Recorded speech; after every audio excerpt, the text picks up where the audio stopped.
Hello, my name is Rich Howard, owner of Architectural Builders Supply. This video is to bring you a closer look at the Jo number SH74545 This is a satin chrome,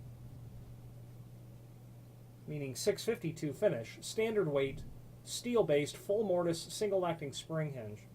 So this is a very typical and common spring hinge that you're going to use and see installed on steel door, steel frame combinations, wood door, steel frame combinations. Certainly wood door, wood frame as well. Typical 4.5 by 4.5, 134 thousandths of an inch leaf thickness. Let's go over it. So SH spring hinge, 7.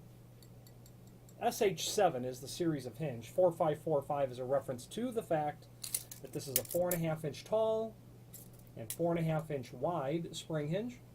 The 652 in the part number means two things. It means it's steel based and that it's satin chrome finish. It's available in other finishes, your prime, brass, in satin and polished, oil rubbed, and I'm sure in satin, in polished chrome in addition to satin chrome. This is a grade 1 hinge. That means it's been tested to 1,000,000 cycles, okay, which is the highest grade. Single acting, of course. Okay, can work either left hand or right hand doors. Self-lubricating bearings. Again, 134 thousandths of an inch leaf thickness, and that is typical for a commercial grade hinge. Screws are included. And speaking of screws, you're going to get all wood screws and all metal screws for this, for each hinge. Speaking of the screws, these holes are in what is called a template pattern. There's a link below this video to a document called Template where you can review the exact specifications dimensionally of the hinge. So if you have a typical hollow metal frame, this is it. This is going to work just perfectly. Okay. There is also a link to the product catalog, and that's a handy document because it allows you to review all of Jo's offering in terms of hinges. Okay. They have a full comprehensive offering actually of hinges. Not only spring hinges, commercial, but standard ball bearing hinges, residential hinges as well. There is a third link below this video to a document called Instructions or Installation Instructions. What that gives you first and foremost is a guide by which to use when considering how many spring hinges you should have on a door. Now, I'm a fan of all spring hinges, and it's not for the obvious reason, although they are inexpensive, and they are compatible with, the vertical axis of pivoting is compatible with standard hinges. You don't have to have all spring hinges, but I'm a fan of all spring hinges because what it does is allow you the ability to better control the closing action of the door. So the guide that's given there, we're in the 4.5 by 4.5 column. If your door is 50 pounds, if your door is 70 pounds, they're looking for 2 spring hinges. And when you get to basically above 115 pounds is when you should start to consider all 3 spring hinges. And that's the general guideline and the rule of what that works. I will very typically see a fire-rated oak door 3070 with a steel frame, and there'll be 2 spring hinges on a door like that, and that does work very well. The logic for having all spring hinges is because you can gain a bit better control over the door, especially when you're on the borderline of having one more or not having that extra hinge as a spring hinge. Spring hinges are not, in my opinion, the proper way to control a door because they don't really allow for control. All they're doing is, after you set the tension, and we'll get to that in a moment, is releasing that stored energy to get the door closed.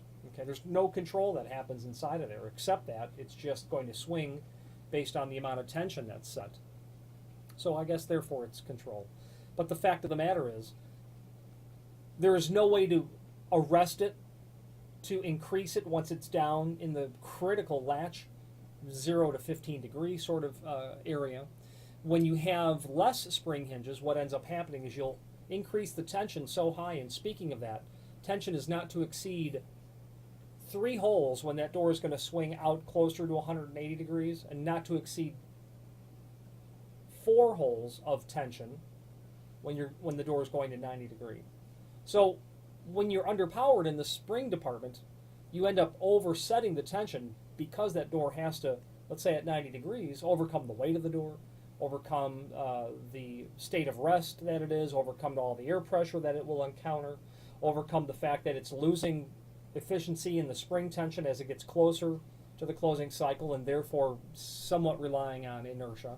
It has to overcome the friction of the latch bolt hitting the strike plate on the frame. Okay? Sometimes you just have to set that tension up so high that the door literally slams shut just so you can get enough inertia on the door for it to close.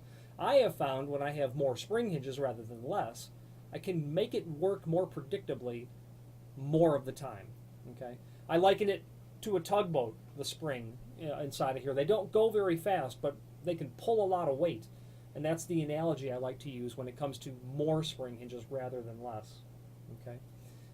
Also, when you have more spring hinges, if you have an exterior door that maybe the front door of a condo building, well, the conditions in the summer are different than those conditions in the winter, meaning you might have windows open. The door might slam more in the summertime because the air pressure is completely different than it is in the winter when everything is buttoned up. So more spring hinges allows you a better ability to tailor that door's need at that time. Okay.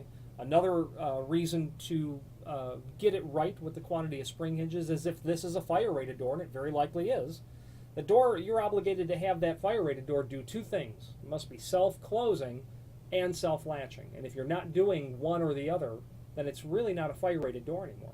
Spring hinges allow you, when you've got more rather than less, to get the job done in a more predictable fashion. Okay, now, how to set the tension. You're always going to install this hinge with the tension collar pointed towards the top. You see that there's not one down here. Setting the tension is incredibly simple. You'll hang the door. You'll have the door completely hung. The door will be free swinging. Every order will include at least one Allen wrench. That will go into the top of the tension collar. Every hinge, and you rotate that clockwise, by the way, always clockwise. Every hinge will include a tension pin, which is that steel, that short steel pin that you see at the end there. Okay, you'll insert that into the tension collar as you reveal new additional holes. You'll stick it in, and that's how you set your tension. So when you get your door hung, set a couple of holes of tension, try your door operation, or set one, and then test your door operation, and then adjust from there. Okay. The name Don Jo is not only known for spring hinges and other hinges as referred to earlier in the link to the product catalog, but their primary line is those door reinforcing wraparound plates and of course latch protectors. And finally, there's a link below this video to the Don Jo manufacturers page where you can review all of their subsection catalogs and then indeed their full line catalog to review their comprehensive offering of trim and auxiliary hardware. I'm partial to Don Jo. It's because they have a nice caliber hardware line that does a lot of different things. You can pick up many assorted items from them. I've become partial to their customer service people, and they get the job done. They do it very well. So if you have any questions on the Don Jo SH74545 single acting spring hinge or any other Don Jo product, please feel free to reach out to us. Thank you.